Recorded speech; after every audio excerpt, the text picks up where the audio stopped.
સાબરકાંઠાની વાત સાબરકાંઠામાં મેઘરાજાએ બોલાવ્યા ભૂક્કા વડાલીમાં 24 જ કલાકમાં 12.2 ઇંચ જેટલો વરસાદ પડી ગયો। વડાલીમાં ફક્ત 14 કલાકમાં જ 12 ઇંચ વરસાદ થયો। વડાલીમાં ગઈકાલ બપોરે 4 વાગ્યાથી વરસાદે જોર પકડ્યું અને જિલ્લામાં મોડી રાત્રે મેઘરાજાએ ધમાકેદાર બેટિંગ કરી। રાત્રે ખેડબ્રહ્મા અને વડાલીમાં ધોધમાર વરસાદ પડ્યો।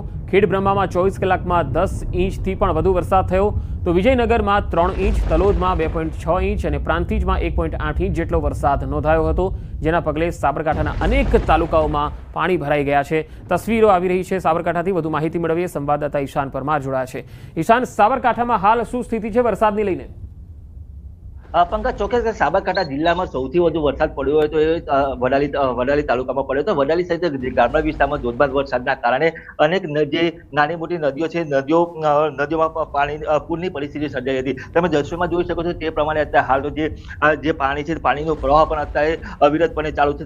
જે જગ્યાએ જે તળાવ એક જ વરસાદમાં અમુક જગ્યાએ તો તળાવ એક જ વરસાદમાં ભરાઈ ગયા હતા। વાત કરવામાં આવે કે વડાલીનું જે ગ્રામ્ય વિસ્તાર છે કે રબારીવાસ, તે રબારીવાસમાં જે બાજુમાં વાઘામાંથી જે પાણીનો જોરદાર પ્રવાહ આવતો હતો તેના કારણે 3 ભેંસો તણાઈ હતી। 3 ભેંસો તણાવવાના કારણે એક ભેંસનો બચાવ થયો હતો તો અન્ય 2 ભેંસોને હાલ તો શોધખોળ ચાલી રહી છે। એટલે કે પશુધનને પણ આજે વરસાદના કારણે નુકસાન થયું હતું। તો આ ઉપરાંત ખેડબ્રહ્માની વાત કરીએ તો ઉપરવાસ તો વધુ વરસાદના કારણે ખેડબ્રહ્માની હરનાવ નદી છે એ અત્યારે હાલ તો ગાંડીતુર બની છે ને 2 કાંઠે વહી રહી છે। જી પંકજ। જી ઈશાન, ખાસ ખેડૂતોને લઈને જો વાત કરીએ તો આ વરસાદ ખેડૂતો કઈ રીતે તેને જોઈ રહ્યા છે, કેટલો ફાયદો થઈ શકે પાકને? પંકજ, ચોક્કસ કે જે વરસાદ વરસ્યો છે તે ખેડૂતો માટે 100% ફાયદાકારક છે। કારણ કે જે અત્યારે હાલ ખેડૂતો વરસાદની મીટ પાડીને બેઠા હતા કે ક્યારે વરસાદ વરસે ને વાવણીની શરૂઆત કરીએ। હવે અત્યારે હાલ વરસાદ પડ્યો છે જેના કારણે જે વાવણીની શરૂઆત ખેડૂતો કરી શકશે। નોંધનીય છે કે જે અત્યારે હાલ 1-2 દિવસ ઉગાડ નીકળ્યા બાદ જે ખેડૂતો ખેતર ખેડશે અને ત્યારબાદ મગફળી, બાજરી અથવા તો કપાસનું વાવેતર કરશે અને તેના કારણે ખેડૂતોને આ વરસાદના કારણે ફાયદો થશે। ઈશાન, સાબરકાંઠાની કઈ કઈ નદીઓ છે જે 2 કાંઠે વહી રહી છે, નવા નીર આવ્યા હોય?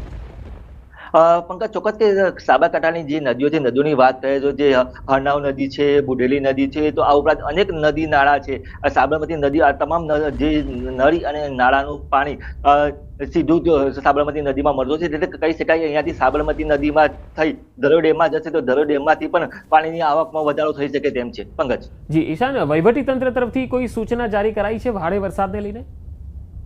ચોક્કસ કે હવામાન વિભાગે જે સૂચના કરી હતી જેના કારણે વહીવટી તંત્ર દ્વારા પણ જે ખેડબ્રહ્માની જે હરનાવ નદી છે તેના આસપાસના વિસ્તારોને ગામને સચેત કરવામાં આવ્યા છે। આ ઉપરાંત જે નદી કાંઠાના જે ગામો છે ગામને સતર્ક રહેવા માટેની પણ સૂચના આપવામાં આવી છે। જી ઈશાન, આભાર માહિતી આપવા માટે। તો 2 દિવસના વિરામ બાદ વલસાડમાં પણ ફરી વરસાદી માહોલ જામ્યો છે। વહેલી સવારથી જે જિલ્લાના કેટલાક વિસ્તારોમાં છૂટો છવાયો વરસાદ પડી રહ્યો છે। વલસાડ, પારડી, ધરમપુરમાં મેઘરાજાએ મહેર કરતા ખેડૂતોમાં ખુશીનો માહોલ છે। તો વલસાડથી આ તસવીરો આવી રહી છે। પારડી, ધરમપુર, વલસાડ, વાપી સહિતના વિસ્તારોમાં ધોધમાર વરસાદ સવારથી જ શરૂ થઈ ગયો છે। વરસાદી માહોલ જામતા લોકોને ગરમીથી રાહત મળી ગઈ છે। 2 દિવસનો વિરામ હતો અને ત્યારબાદ હવે ફરી એકવાર વરસાદ શરૂ થયો છે।